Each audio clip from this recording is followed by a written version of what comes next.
दो उस्तादों की कहानी। उस्ताद चौधरी अपने इलाके का माना हुआ आदमी था, किंतु उसमें एक ही खराबी थी, वह यह कि उसे दूसरों को उल्लू बनाने में मजा आता था।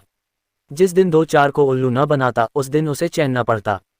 एक दिन उस्ताद ने सोचा, क्यों न शहर वालों को उल्लू बनाया जाए। ये सोचकर उसने शहर जाने का इरादा किया। चलने की तैयारी जब कली तो उसने देखा जेब में पैसा नहीं है। अब क्या किया जाए। वह चौधरानी से बोला, क्यों जी, घर में कोई चीज़ है। चौधरानी ने बताया, सेर भर घी होगा, इसी को बेचकर अपना काम चलाओ। अरे हट पगली, सेर भर घी क्यों खराब किया जाए, पाव भर काफ़ी है। उस्ताद ने एक मटकी में गले तक मिट्टी भर ली और ऊपर से पाव भर घी थोप दिया। मटकी घी से भरी भरी दिखने लगी। मटकी हाथ में लेकर उस्ताद जी शहर की ओर चल पड़े। शहर में गली बाजार और मोहल्लों से होते हुए वे एक सुनार की दुकान पर जा पहुंचे। देखा, दुकान पर चांदी की एक सुंदर तलवार लटक रही है। ये देखकर उस्ताद जी की आंख ललचा गई।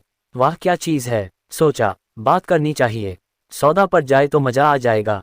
मटकी को दुकान के आगे रखते हुए पूछा, भई लाला, तलवार कितने की होगी। अपनी गंजी खोपड़ी को खुजलाते हुए लाला जी बोले, तलवार तो सस्ती है, लेकिन तुम कहाँ से आए हो और इस मटके में क्या है। चौधरी बोला, मैं गांव से आया हूँ लाला, इस मटके में गांव का घी है, एकदम शुद्ध और ताज़ा घी। देखकर लाला के मुंह से लार टपक पड़ी। बोला, देखो चौधरी, यह तलवार भी शुद्ध चांदी की है, इसे बनाने में भी बहुत पैसा लगा है, पर मैं देखता हूँ कि तलवार तुम्हें बहुत पसंद है तो ले लो, तुम्हारे इस घी के बदले में मैं अपनी तलवार तुम्हें देता हूँ। चौधरी को उम्मीद न थी कि सौदा इतना सस्ता पड़ जाएगा। उसने तलवार को म्यान से निकाला और खूब अच्छी तरह देखभाल कर फिर म्यान में खोंच दी। इस सौदे के कारण दोनों की जान पहचान हो गई। लौटते हुए लालाजी बोले, चौधरी, अगली बार आओ तो जितना हो सके उतना घी साथ लेते आना, बदले में अपनी पसंद की कोई दूसरी चीज़ लेते जाना। अगली बार तुम्हारी चौधरानी के लिए ऐसी अंगूठी बना दूंगा कि जिंदगी भर तुम्हारी गुलाम बन के रहेगी। अच्छा, कहकर चौधरी चल दिया। उसे डर था कहीं उसके रहते भंडार न फूट जाए। वह फुर्ती से निकल गया। वापस लौटते हुए जब वह जंगल में पहुंचा तो सोचा, क्यों न तलवार की परीक्षा की जाए। उसने तलवार को म्यान से निकाला और जोर से एक पेड़ के तने पर दे मारी। पेड़ पर लगते ही तलवार मिट्टी बनकर जमीन पर बिखर गई। ये देखकर चौधरी का मन खराब हो गया। वह बोला, वाह लाला, तू तो मेरा भी बाप निकला। उधर लाला जब घर पहुंचा तो घरवाली को अपनी समझदारी की बात बताई, किंतु जब मालूम पड़ा कि मटके में मिट्टी भरी पड़ी है तो मन ही मन उसकी अक्ल की दाद देने लगा।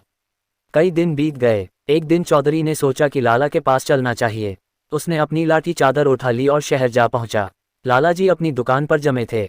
चौधरी को देखते ही उठकर स्वागत किया। पूछा, कहो उस्ताद जी, तलवार कैसी रही। चौधरी ने उत्तर दिया, उस्ताद, चीज़ तो लाजवाब थी, बहुत उम्दा चीज़ रखते हो, लेकिन घी में भी खूब स्वाद आया होगा। लालाजी को हंसी आते आते रुक गई। बोले, गांव के शुद्ध घी में स्वाद न आए तो लोग क्यों गांव से घी मंगवाएं।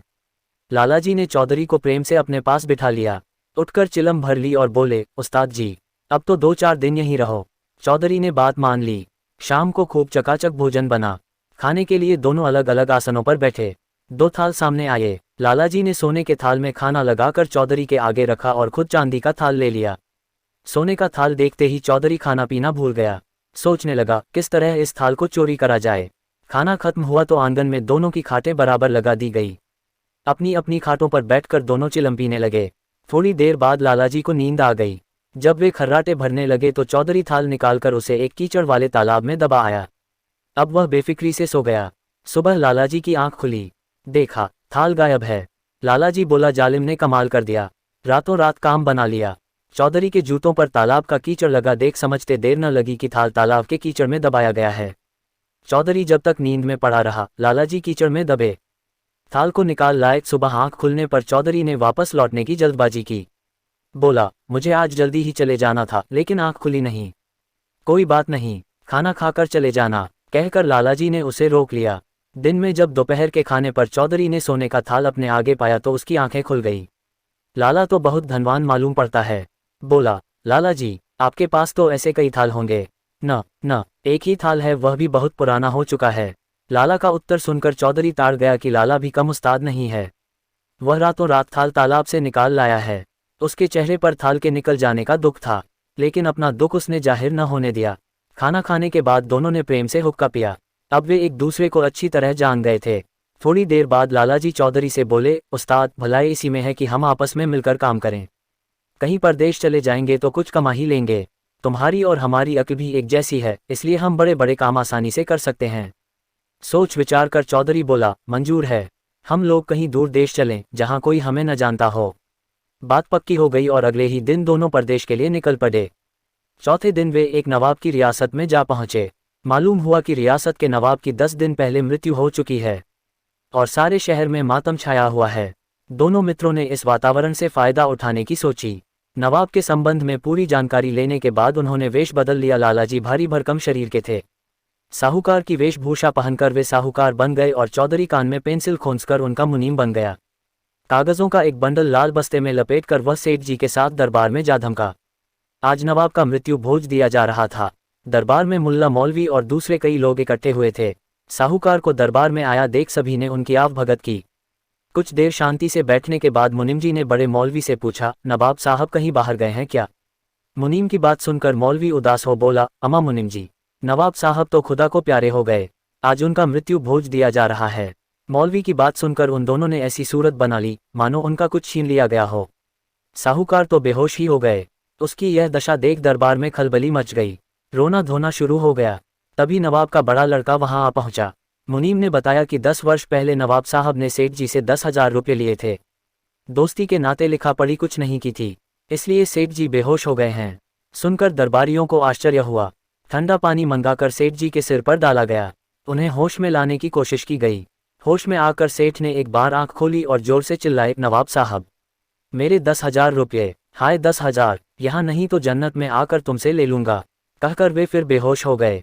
ये देखकर मौलवियों ने सोचा, यह बनिए की जात, कहीं पैसे के पीछे जान दे दी तो आफत खड़ी हो जाएगी। नवाब साहब का लड़का भी घबराया। बोला, खुदा के लिए सेठ की जान बचाओ, मौत का दाग हमारे माथे पर न लग जाए। मैं अभी सारी रकम चुकता कर दूंगा। सेठ को होश में लाया गया। पूछा, सेठ जी, आपके पास कोई सबूत है कि मेरे वालिद ने आपसे 10,000 रुपये लिए थे? लड़के की बात सुनकर सेठ बोला, सबूत तो कोई नहीं, किंतु यदि मैं सच्चा हूं तो नवाब साहब की कब्र पर चलो, नवाब साहब खुद बोलेंगे कि रुपये लिए हैं या नहीं। सबने सेठ की बात मान ली। तय हुआ कि आज रात को ही कब्र पर चला जाए। वहां से चले जाने पर सेठ और मुनीम दोनों ने मशवरा किया। सेठ बोला, चौधरी, अंधेरा होने के पहले ही तुम कब्र में घुस बैठो, डरना मत। नवाब का लड़का जब नवाब से पूछे तब ठीक ठीक जवाब देना। चौधरो बोला, मियाँ घबराते क्यों हो, बेफिक्र रहो, लेकिन बरखुरदार, कहीं रूपा लेकर चंपत न हो जाना। ऐसा न हो कि मैं कब्र में ही पड़ा रहूं और तुम बुलछर्रे उड़ाते रहो। बात पक्की हो गई। आधी रात के समय नवाब की मजार पर सारे शहर के लोग इकट्ठे हो गए। कब्र के किनारे एक तरफ सेठ जी खड़े थे, दूसरे किनारे नवाब के साहबजादे आकर खड़े हो गए। कब्र पर झुककर साहबजादे ने पूछा तो आवाज आई, हाँ बेटे, कुछ वर्ष पहले सेठ जी ने मेरी मदद की थी। तुम उन्हें 10 के बजाय 15,000 रुपये दे दो, उनका एहसान मैं आज भी नहीं भूल सकता। सुनकर लोग सन्नाटे में आ गए। सेठ जी सच्चे साबित हो चुके थे। दूसरे दिन जल्दी ही 15,000 की थैली सेठ जी को सौंप दी गई। 15,000 चांदी के सिक्के लेकर सेठ जी के कदम जमीन पर नहीं पड़ते थे। मन में स्वार्थ तो भरा ही था। सोचा, अब कौन जाकर चौधरी को कब्र से निकाले, किसी ने देख लिया तो सारी रकम जाएगी और ऊपर से जूते जो पड़ेंगे सो अलग। चौधरी किसी तरह स्वयं निकल आए तो ठीक है, न निकला तो वहीं उसका राम नाम सत हो जाएगा। सोचकर सेठ बगल में गठरी दबाए तेजी से अपने घर की ओर चल पड़ा। चौधरी बेचारा सोचते रह गया, क्यों मैंने लालाजी के साथ गठजोड़ करा। आपको ये कहानी कैसी लगी कमेंट करके ज़रूर बताएं। वीडियो अच्छी लगी तो लाइक करें। इस तरह की और कहानी सुनने के लिए चैनल को सब्सक्राइब करें।